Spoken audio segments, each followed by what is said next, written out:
தாவேக, அதிமுக உள்ளிட்ட கட்சிகளில் இருந்து விலகிய இளைஞர்கள் அமைச்சர் எஸ் ரகுபதி தலைமையில் தங்களை திமுகவில் இணைத்துக் கொண்டனர்.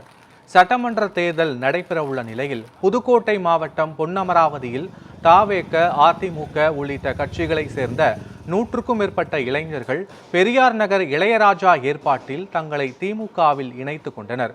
திமுக அலுவலகத்தில் நடைபெற்ற இந்த நிகழ்வில் புதுக்கோட்டை தெற்கு மாவட்ட செயலாளரும் மதச்சார்பற்ற ஜனநாயக முற்போக்கு கூட்டணியின் வேட்பாளருமான எஸ் ரகுபதி தலைமை வகித்தார். திமுகவின் கட்சி துண்டை இளைஞர்களுக்கு அணிவித்து மகிழ்ச்சியோடு வரவேற்ற ரகுபதி திமுகவிற்கு உழைக்க வேண்டும் என இளைஞர்களிடம் கேட்டுக்கொண்டார்.